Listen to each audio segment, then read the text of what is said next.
같이 사도신경으로 신앙 고백하겠습니다.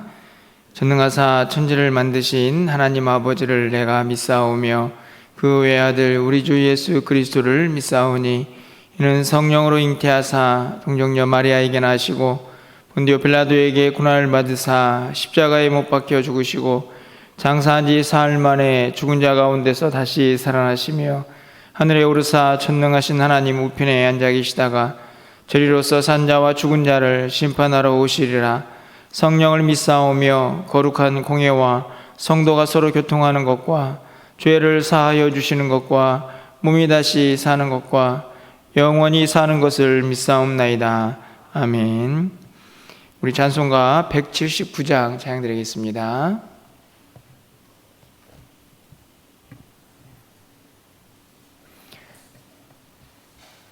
찬송가 179장입니다.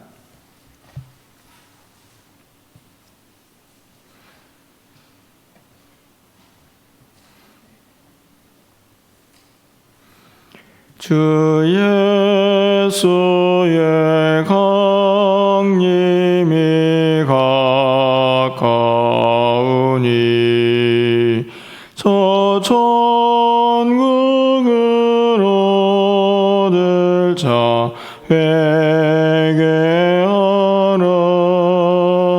주 성령도 너희를 부르시고 무천사도 나와서 영접하네. 주 예수님 너희를 찾으시니 외심을 하면서 오지 않나. 온 세상 죄 담당한 어린 양은 죄 많은 자 불러서 구원하네. 이 세상이 즐기는 재물로는 내 근심과 고초를 못 면하리. 또 숨질 때 위로를 못 얻으며 저 천국에 갈 길도 못 찾으리. 내 아버지 주시는 생명 양식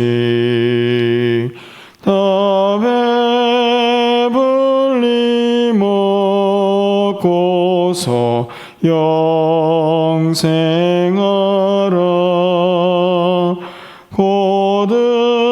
고드심을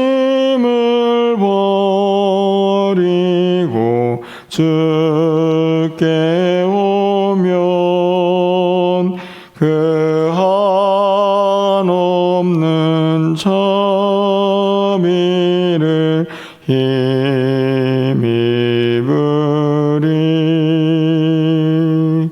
아멘. 오늘 하나님 말씀은 이사야 66장 15절에서 24절까지 말씀입니다. 구약성경 1049쪽에 있습니다. 이사야 66장 15절에서 24절까지의 말씀을 한 절씩 교독하고 마지막 절을 함께 읽겠습니다. 보라, 여호와께서 불에 둘러싸여 강림하시리니 그의 수레들은 회오리 바람같이 같으리요 그가 혁혁한 위세로 노여움을 나타내시며 맹렬한 화염으로 책망하실 것이라.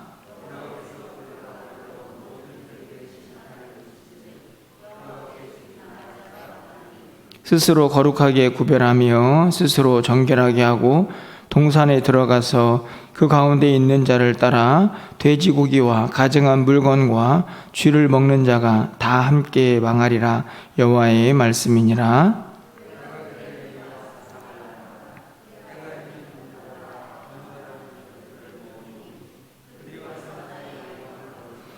내가 그들 가운데에서 징조를 세워서 그들 가운데에서 도피한 자를 여러 나라 곧 다시스와 불과 활을 당기는 룻과 및 두발과 야완과 또 나의 명성을 듣지 못하고 나의 영광을 보지도 못한 먼 섬들로 보내리니 그들이 나의 영광을 문 나라에 전파하리라.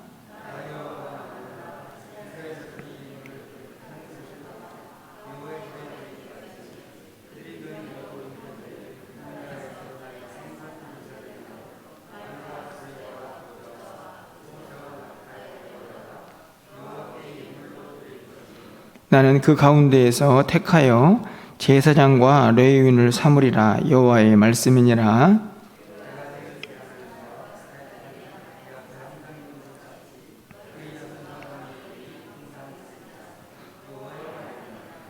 여호와가 말하노라. 매월 초하루와 매 안식일에 모든 혈육이 내 앞에 나와 예배하리라.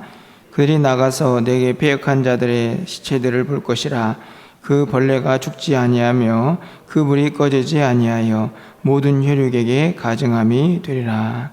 아멘. 드디어 이사야서의 마지막 부분에 저희가 도착을 했습니다.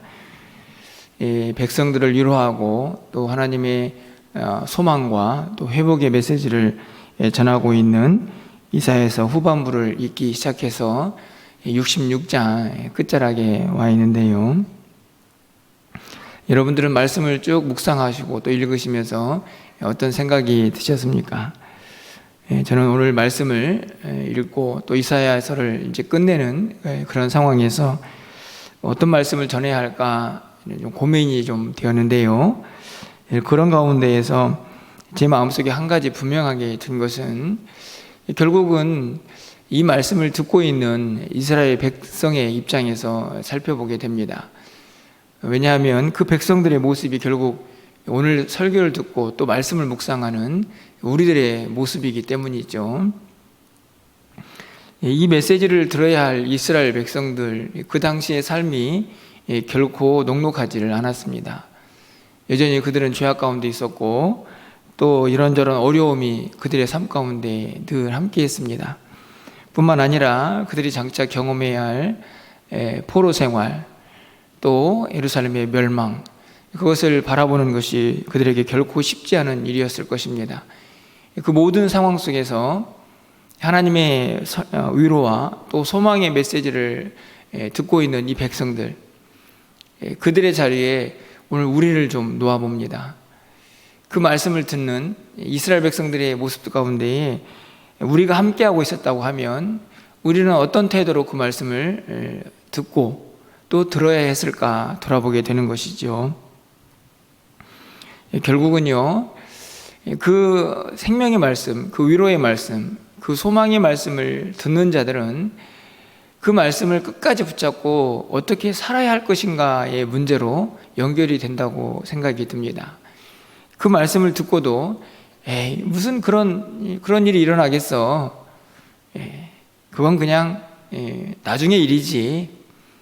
그러면서 현실에 여전히 얽매여서 그 현실만을 바라보며 힘들게 살아간다고 하면 이 위로가, 위소망이 무슨 의미가 있겠습니까?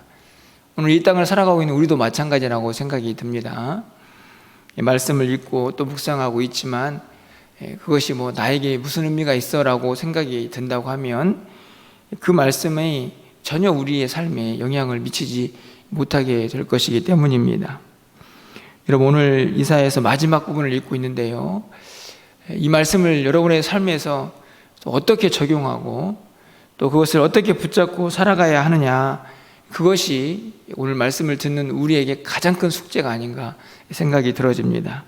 그렇다면 오늘 본문에서 우리가 끝까지 소망을 붙잡아야 하는데요, 그 소망의 메시지를 붙잡기 위해서 어떤 모습으로 살아가야 할지, 또 장차 우리에게 임할 마지막 때를 어떻게 준비하며 살아가야 할지를 오늘 말씀에서 한 3가지 정도로만 살펴보려고 합니다.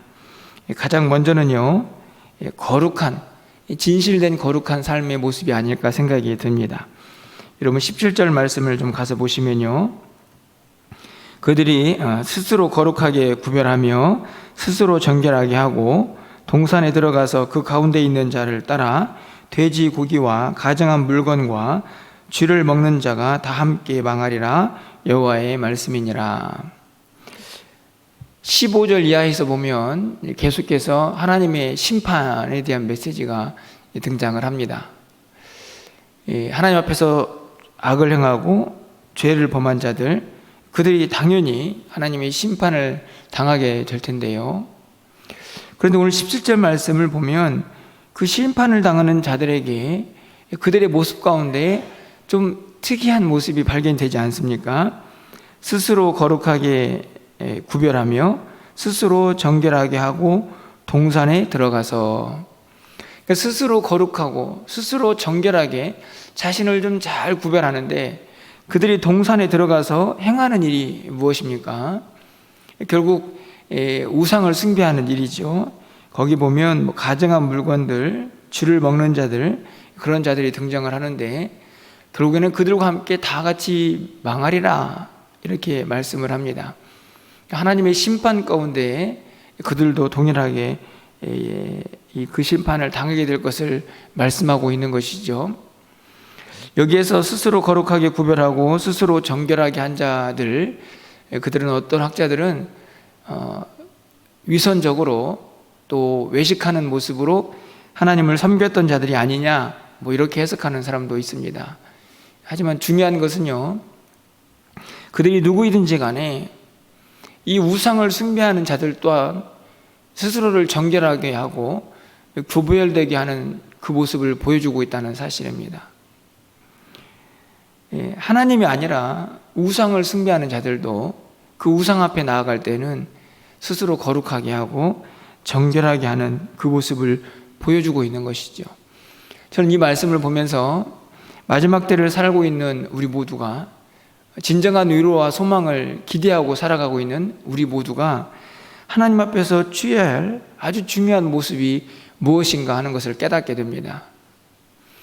우상을 섬기는 자들도 그렇게 그 우상 앞에서 자신을 정결하게 하고 거룩하게 구별한다고 하면 살아계신 하나님, 진실된 하나님, 오늘도 역사하시는 그 하나님을 섬기는 우리는 어떻게 해야 할까요?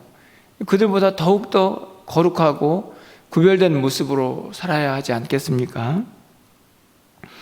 하나님 앞에서 살아갈 때 우리 모두가 좀 더 진실되고 거룩한 모습으로 스스로 자신을 구별할 수 있는 그런 사람들이 되어야 한다는 말씀입니다. 하나님 앞에 나와 예배할 때도 마찬가지고, 또한 이 세상을 살아가는 동안에도 세상 사람들과는 분명히 다르고 구별된 모습으로 살아가야 할 그 아름다운 모습이 우리에게 있어야 한다는 사실이죠.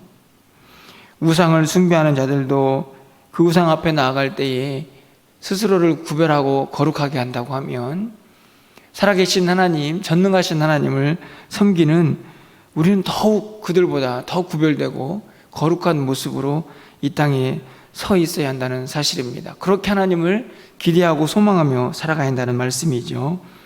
데살로니가전서 5장 23절에 우리가 잘 알고 있는 말씀이 기록되어 있습니다.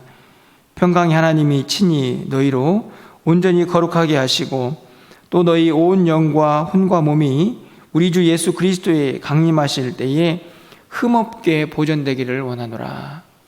하나님께서 정말 우리에게 원하시는 것, 마지막 때를 살아갈 우리의 모습 가운데에 주 예수 그리스도의 강림이 우리 가운데 임하게 될 때에, 그때에 우리 영과 육이 흠없이 보존되기를 원한다라고 분명하게 말씀하고 있습니다. 우리의 모습이 하나님 보시기에 어떠한지 우리를 늘 살펴야 할 이유가 바로 여기에 있는 것이죠. 오늘 우리가 읽은 찬양이, 우리가 함께 부른 찬양 가운데 이 세상에서 돈, 물질 그런 것들로는 우리가 하나님을 만날 수 없다는 사실을 분명히 찬양으로 고백했습니다. 하나님을 만나고 하나님 앞에 서야 할 우리의 가장 중요한 모습은 우리가 얼마나 거룩하냐라는 사실이라는 것을 우리가 오늘 본문을 통하여 다시 한번 붙잡아야 한다는 말씀입니다. 두 번째로 이 소망의 메시지를 붙잡고 살아가야 할 우리들의 모습 가운데 꼭 있어야 할 것은 바로 하나님의 복음을 붙잡고 그 안에서 하나님을 진실되게 예배하는 것입니다.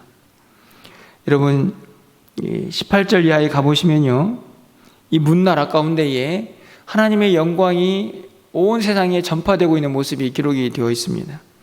19절 끝부분에 가보시면 하나님의 영광을 보지도 못한 먼 섬들에게도 하나님의 영광이 선포가 되고 증거가 되고 보여지는 것을 말씀을 합니다. 그래서 결국 어떤 일이 일어나게 됩니까? 20절 말씀을 좀 가서 보시면요, 우리 20절 말씀을 함께 좀 읽어보겠습니다. 읽겠습니다. 나 여호와가 말하노라. 이스라엘 자손이 예물을 깨끗한 그릇에 담아 여호와의 집에 드림같이 그들이 너희 모든 형제를 문나라에서 나의 성산 예루살렘으로 말과 수레와 교자와 노새와 낙타에 태워다가 여호와께 예물로 드릴 것이오. 여기서 등장하는 그들이라는 단어가 나오죠. 그들은 이방인들입니다. 이스라엘 백성들이 하나님 앞에 나와서 예물을 드리는 것처럼 그들이, 다시 말하면 이방인들이 복음을 듣고 예수 그리스도를 영접하고 하나님을 믿는 백성이 되어서 또 다른 많은 이방인들을 하나님 앞에 예물로 드릴 것이다. 놀라운 사건이죠. 이 선민의식에 쩌들어 있는 이스라엘 백성들에게 하나님께서 장차 메시아를 통하여 이 땅 가운데에 이루어질 놀라운 구원의 역사를 선포하고 계십니다. 하나님을 알지도 못하는 구석구석에 하나님의 영광이 선포가 되고, 이스라엘 백성들처럼 이방인들도 하나님을 섬기고 그들이 또 다른 사람들에게 복음을 전해서 그들을 하나님의 예물로 드리는 것처럼 하나님 앞에 함께 나와 하나님을 경배하고 예배하는 그때가 임하게 될 것이다 라는 말씀이죠. 바로 오늘 우리가 지금 이 자리에 앉아있는 이유도 바로 이 모습이 그대로 성취가 되었기 때문이 아닐까 생각이 듭니다. 그래서 21절 말씀을 보면요, 나는 그 가운데에서 택하여 제사장과 레위인을 삼으리라 여호와의 말이니라. 그 가운데에서, 그렇게 하나님 앞에 나온 이방인들 중에서 하나님이 제사장과 레위인을 삼으십니다. 이스라엘 백성들에게는 충격적인 말이 아닐까요? 제사장과 레위인은 누구에게만 이루어지는, 임하게 되는 직분입니까? 이스라엘 백성들 가운데에서도 특별히 하나님이 선택된 지파에서만 나오는 사람들이죠. 그런데 하나님께서는 그들 가운데에서도 제사장과 레위인을 삼겠다 말씀하십니다. 여러분, 제사장과 레위인이 가지고 있는 아주 중요한 특별한 역할이 무엇입니까? 하나님을 예배하고 섬기는 것이죠. 하나님의 말씀을 가르치고 전하는 것입니다. 그것이 제사장과 레위인이 행할 아주 중요한 사명이죠. 오늘 우리가 바로 그 자리에 임해 있습니다. 하나님의 복음을 듣고 이방인들이지만, 이스라엘 백성들이 아니지만 하나님의 자녀가 되어서 우리도 하나님의 거룩한 백성이 되고 하나님의 택한 제사장들이 되었습니다. 우리가 행할 그 사명이 바로 하나님을 예배하는 것이고 그 복음을 전하는 일이라는 사실을 다시 한번 이 본문을 통하여 깨닫게 됩니다. 여러분 23절 말씀을 가서 보실까요? 여호와가 말하노라. 매월 초하루와 매 안식일에 모든 혈육이 내 앞에 나와 예배하리라. 결국 그렇게 온 세상 가운데 선포된 하나님의 영광, 그 복음을 듣고 다 같이 나와서 이방인이든 그리고 이스라엘 백성들이든 그들이 다 같이 나와서 하나님 앞에 행할 일들이 무엇입니까? 모든 혈육이 내 앞에 나와 예배하리라. 결국에는 이 백성들이 행할 최종적인 삶의 목표, 그리고 그 모습은 바로 예배입니다. 하나님의 이름을 높이고 그분의 영광을 드러내면서 하나님을 찬양하고 경배하는 것이죠. 이 23절 말씀을 보면 매월 초하루와 매 안식일 이렇게 되어 있죠. 우리가 지키는 주일, 또 매월 월삭, 이것을 의미하는 것이라고 말할 수 있습니다. 그런데 어떤 해석을 보면요, 단순하게 월삭 하루, 그리고 매 주일 안식일 이렇게 하루만 정한 것이 아니고, 이 본문을 매월 월삭에서 또 다른 월삭까지, 그리고 매 안식일에서 또 다른 안식일까지 이렇게 해석하는 그런 본문도 있습니다. 다시 말하면 우리의 예배가 하루만 정해져 있는 것이 아니고 안식일에서 안식일까지, 월삭에서 월삭까지, 다시 말하면 매일매일 계속되어야 한다는 사실을 이 본문이 우리에게 말씀하고 있다는 사실입니다.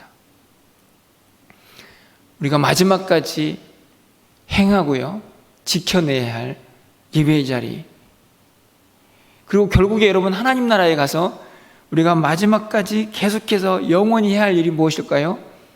하나님을 예배하는 일이죠. 하나님을 찬양하고 경배하는 일입니다. 제가 이 말씀을 읽으면서 참 많은 도전과 또 안타까움을 갖게 됩니다.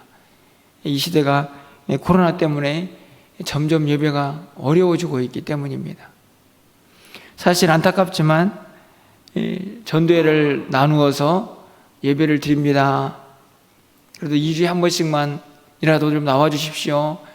또 수요예배, 금요예배는 정상적으로 드립니다 라고 하고 있지만, 여러분들 보십시오. 점점 예배의 순간들이, 시간들이 우리의 우선순위에서 막 뒤로 가는 것은 아닌가 하는 생각을 갖게 됩니다.